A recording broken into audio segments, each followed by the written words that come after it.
নমস্কার। আজকে আমি ধনেপাতা এবং পুদিনা পাতার ফ্লেভারে ছানার ডালনা করব। তাহলে প্রথমেই ছানার ডালনা করব বলেই ছানাটা কেটে নিচ্ছি। ছানাটা কেমন করে কাটছি, দুধটা আমার ফুটে উঠেছে। এবার আমি আঁচটা কমিয়ে দিয়ে 2 চামচ লেবুর রস দিয়েছি, আর 2 প্যাকেট দুধ আছে এখানে, আর 2 চামচ জল মিশিয়ে এবার আস্তে আস্তে কাটবো, একবারে সব দেবো না, এতে ছানাটা ভালোভাবে কাটবে।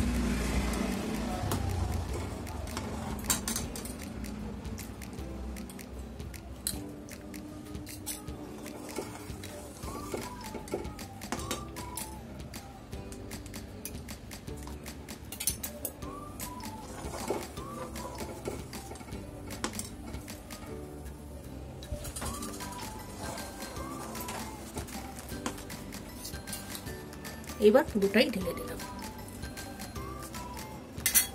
আঁচটা বাড়িয়ে দিলাম।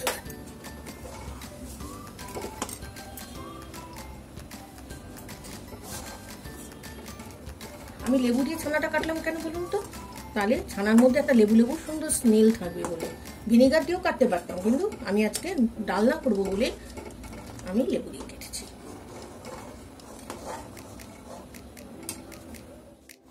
দেখুন ছানা কাটা আমার হয়ে গেছে, জল আর দুধ তার ছানা কেটে গেছে, আর জলটা আলাদা হয়ে গেছে। এবার আমি ছানাটা ছেঁকে দেব। ছানার ডালনা করবো বলে ছানাটাকে জল ঝরিয়ে নিয়ে এসেছি। আলু সিদ্ধ করে নুন হলুদ মাখিয়ে রেখেছি। ধনে পাতা আর পুদিনা পাতার ফ্লেভারে হবে বলে ধনে পাতা আর পুদিনা পাতা আছে। আর এইদিকে ছানায় একটু ময়দা দেবো বাইন্ডিংয়ে। ফোড়নে থাকছে গোটা জিরে, শুকনো লঙ্কা আর একটা তেজপাতা।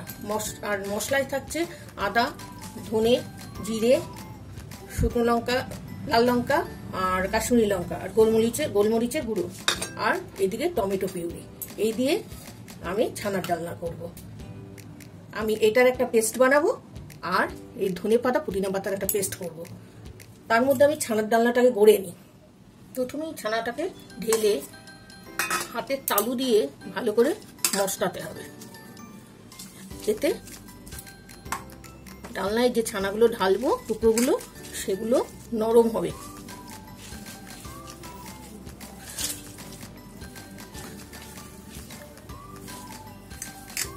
বেশি মশলাবো না, বেশি মাখলে না নরম বেশি হয়ে যাবে, তখন ভেঙে যাওয়ার ভয় থাকবে। আমি এর ভিতর এই 1 চামচ ময়দার বাইন্ডিং দিয়ে দিলাম, দিয়ে আবার ছানাটাকে অল্প হালকা হাতে ঘষে নেব। তাহলে ময়দাটা আমার মিশে গেছে। এবার আমি এটাকে গড়ে নেব। এই দেখুন দুটো গড়েছি। এইভাবে এক এক করে গোল্লা পাকিয়ে চৌকো শেপ দেব। এই ছুরিটা দিয়ে চারপাশ চেপে দিচ্ছি, চৌকো হয়ে যাবে।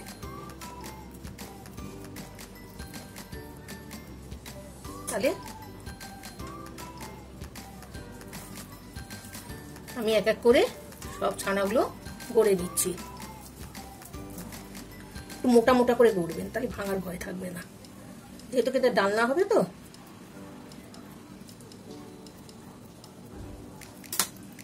তাহলে এক এক করে সবগুলো গড়ে নিচ্ছি। দেখুন ছানার ডালনাগুলো সব ছানা গড়া হয়ে গেছে। এবার আমি এগুলোকে তেলে ভেজে নেব। তেল গরম হয়ে গেছে, এবার এক এক করে ভাজবো।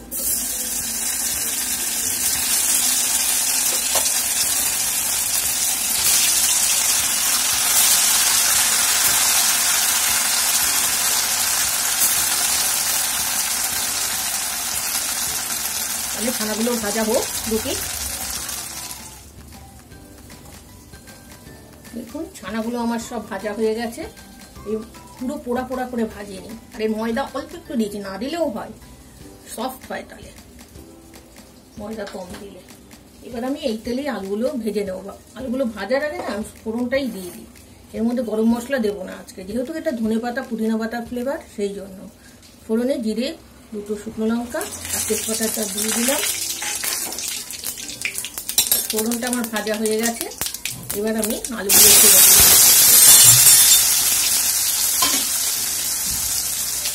আলুটাকে একটু লাল করে ভেজে নেব। আলুগুলো আমার ভাজা হয়ে গেছে।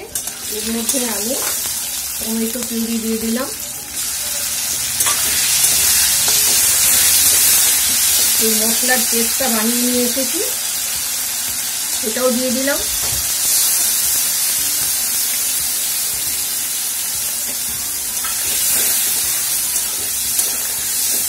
এটা এবার একটু ভালো করে কষে নিই। ভালো করে কষা হলে একটু গরম জল দিয়ে দেবো।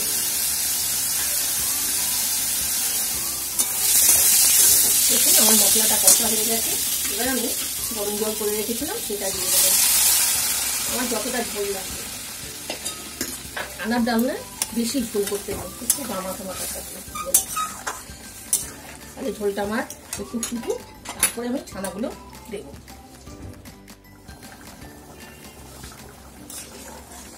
ঝোলটা আমার 5 মিনিট ফুটেছে, এই পর্যায়ে আমি একটু মিষ্টি দিয়ে দেবো। যেহেতু নিরামিষ পদ একটু মিষ্টি মিষ্টি হবে।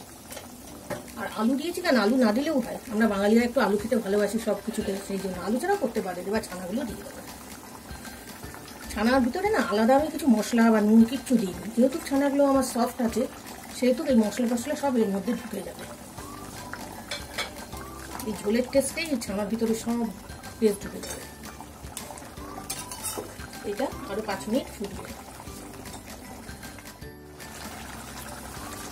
দেখুন ছানার ডালনা আমার রেডি, কিন্তু এখন একটা কাজ বাকি আছে।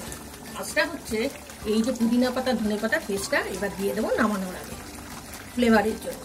বলেছি না ধনে পাতা আর পুদিনার ফ্লেভারে ছানার ডালনা, তাই এবার এটাকে ফোটাবো না, ফোটালে বেশিক্ষণ গন্ধ চলে যাবে। জাস্ট একটু ফুটে উঠেছে, এবার ঢেকে দেবো, তাহলে আমার ছানার ডালনা কমপ্লিট। গ্যাস বন্ধ করে দিলাম।